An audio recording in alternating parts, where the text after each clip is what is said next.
Hello, grade 12. It's another video on reconciliations. This is task 11.6. We're reconciling control accounts and lists. So this is a follow on from task 11.4, which is the internal reconciliation. Okay, so this time we actually have figures in, and we're going to put the figures in either with the no sign, which means we're adding, or with the minus sign, which obviously means that we're subtracting. Hopefully at the end we should get the same balances which we will need. Okay, so some of the figures have already been entered for you in your workbook.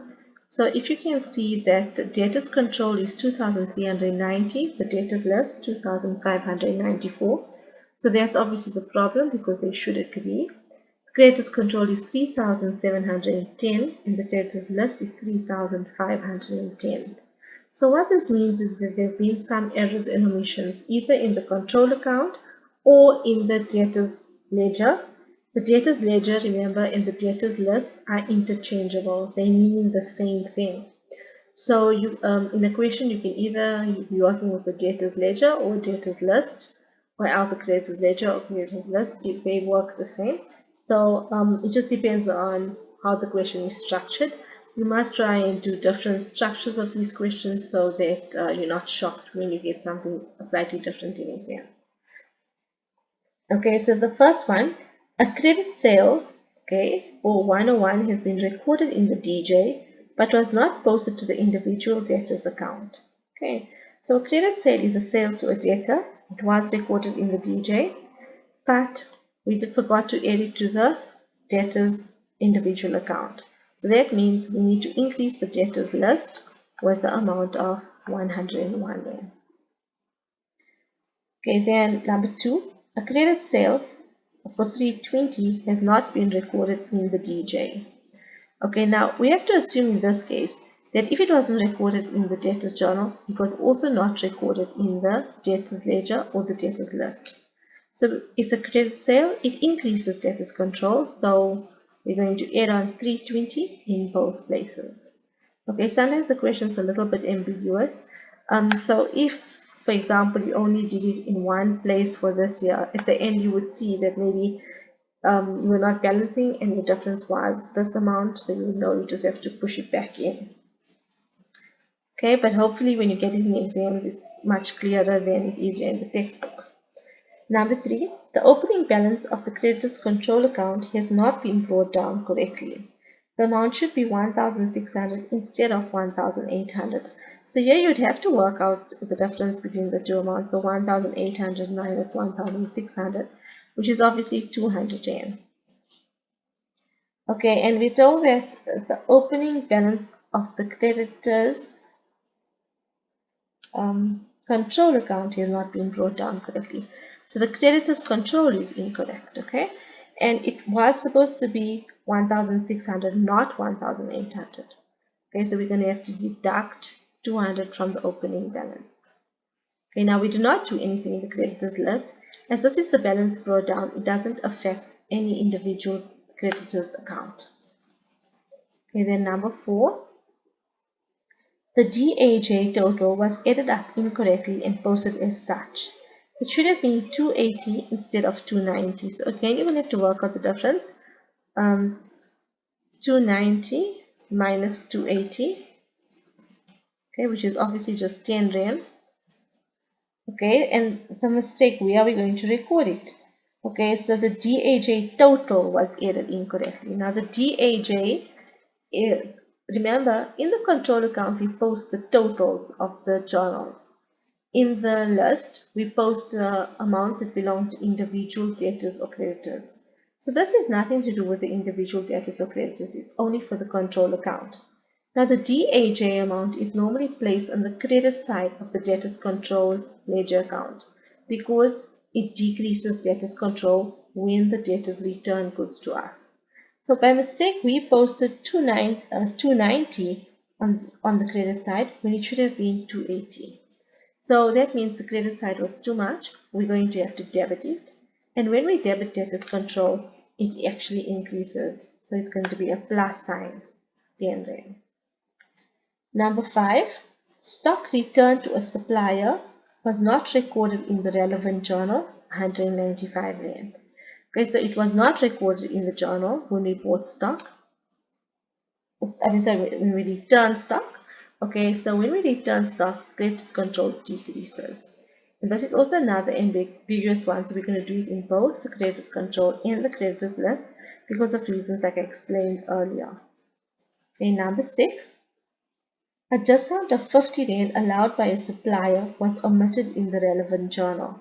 So they've given us a discount, but we forgot to record it. So we're going to subtract 50 Rand from the amount owing in the creditors control. We're going to do the same thing in the list. We do this because they say it was omitted, so that means it was not recorded at all. Number 7. A discount of 35 allowed to a debtor was recorded in the relevant journal but was not posted to his account. So we have given our debtor a discount. We did record it in the CRJ, but we forgot to record it in his account. A discount decreases the balance, so it's going to be minus 35 in the debtors list column. Number 8. Discount allowed of 20 Rand which was granted on an RD check has not been cancelled. So when a check is returned RD, the discount needs to be cancelled because the debtor is owing us the money again. So we're supposed to increase debtors control, and we'll also increase the person's individual account in the debtors ledger, which affects the debtors list. Number 9. Stock sold on credit for 140 was entered correctly in the journal, but was posted to the customer's account as 410. So you're going to work out the difference between 410 and 140. Okay, so that gives you 270. Okay, it does not affect the control account because the journal was posted correctly. It only affects the individual account. Okay, so it was recorded as 410, so that means it was recorded as too much. So we're going to have to subtract 270. Number 10. A debtor whose account was previously written off was located. He paid back the 130 which he owed. But the bookkeeper wrongly entered it in the debtors control column of the CRJ and posted it as such. Okay, so when an amount is written off as bad debt and then afterwards the debtor pays, it has nothing to do with debtors control and it is actually supposed to go to bad debts recovered. Okay, so the amount is 130. Okay, we credited debtors control, so now we're going to have to debit debtors control, which means we're going to have to add. Okay, we are also going to have to do it to the debtors list. Okay, because if it is posted to the debtors control, it is probably also posted to the person's individual account in the debtors ledger. Okay, then number 11. Stock purchased on credit from a supplier 540 was posted incorrectly to the account of Albert and Company. So sorry, we bought it from Albert and Company, but it was posted to Albert and Company. So basically, from the one account, we're going to be adding on the creditors list, and the other account we're going to be subtracting. So basically, we added it to Albert and Company and subtracted it from Albert and Company. It does not affect the control account because it's just an allocation between the individual suppliers' accounts. Number 12. The debtors list was undercast by 160. So when the debtors list was drawn up in total, it was just 160 short. So all we're going to do is just add on 160. It has nothing to do with the debtors control account. Number 13. Merchandise sold on credit was wrongly entered in the relevant journal as 195 instead of 159. Okay, again we're going to work out the difference. 195 minus 159, which is 36 Rand. Okay, it was entered wrongly in the journal.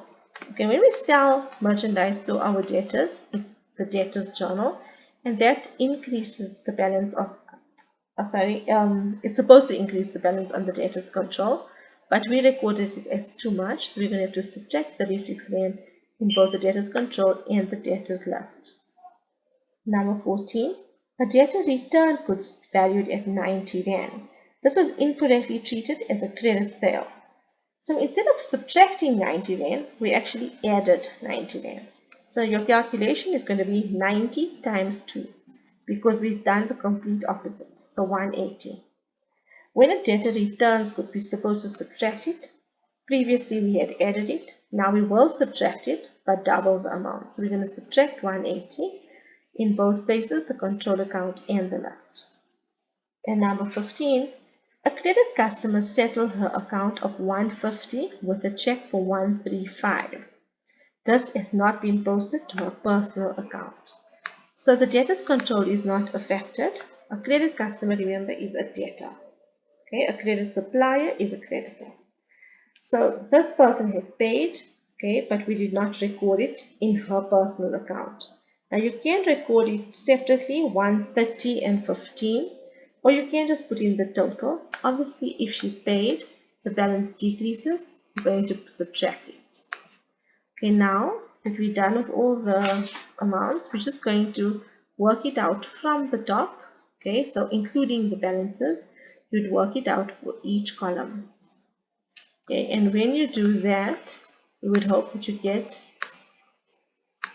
the same amount for the debtors control and the debtors list, and then for creditors control and the creditors list. That means that it is now balancing after these adjustments were made. Okay, that's all for this question. I'll be doing tasks 11.7 and 11.8 with you, and then thereafter you'll be doing some tasks by yourself. Bye.